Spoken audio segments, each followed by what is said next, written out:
For a long time, 40 points was assumed to be enough for a team to avoid Premier League relegation. In reality, it's nearly always possible to survive with fewer.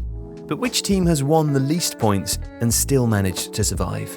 Who is the worst team not to have been relegated?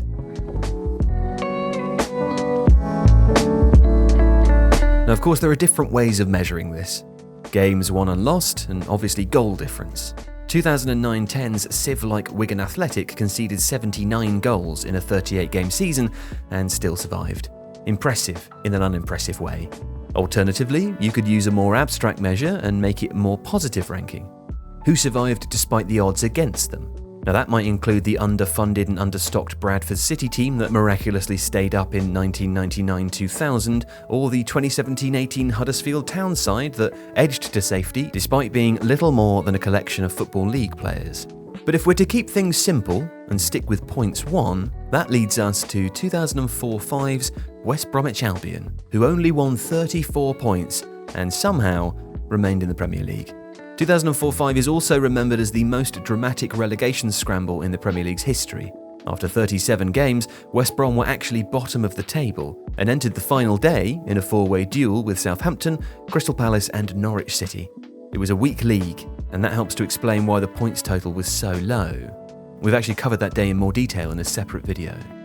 But that West Brom team was interesting in its own right. For context, the club was amid a yo-yoing decade. They were the Boing Boing Baggies. They won promotion from the old Division 1 in 2002, only to be relegated from the Premier League in 19th position the year after.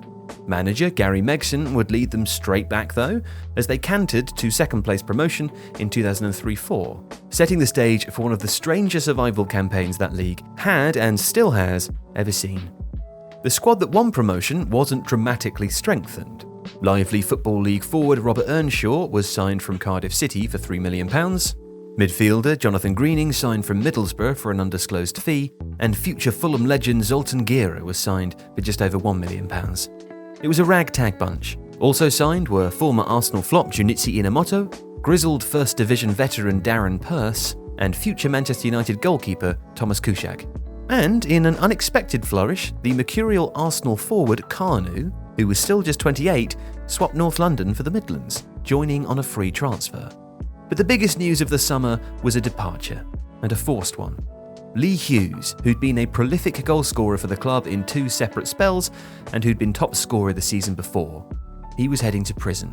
In August of 2004, he was convicted of causing death by dangerous driving and sentenced to 6 years. He would eventually serve over 3, but West Brom responded by cancelling his contract. Now, the season itself didn't actually start badly. 3 straight draws teased a level of competitiveness that wasn't really there. Between the end of August and late January the next year, however, Albion would win just once.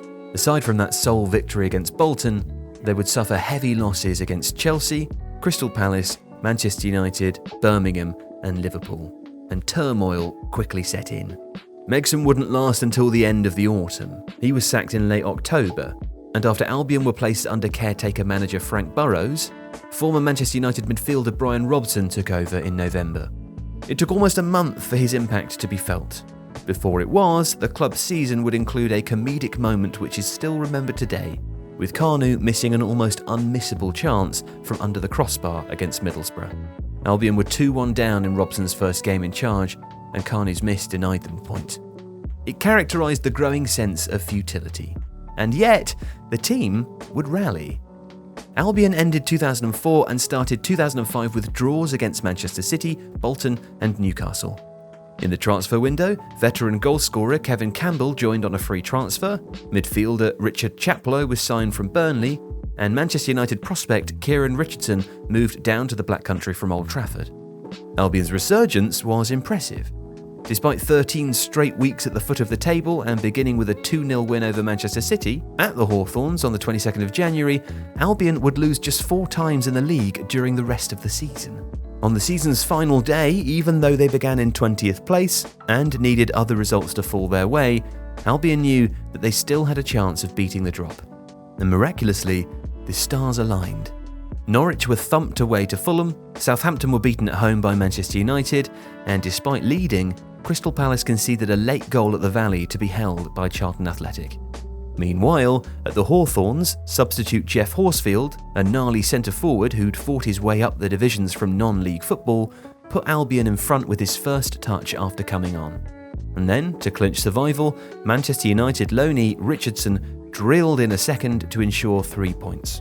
And ultimately, an unlikely and unprecedented survival. Richardson remains part of the lasting image of the day, as he and his Baggies teammates were hoisted aloft by fans invading the pitch. And West Brom still own their strange record as the team to have avoided Premier League relegation with the fewest number of points. If you like this video, please consider subscribing to the channel.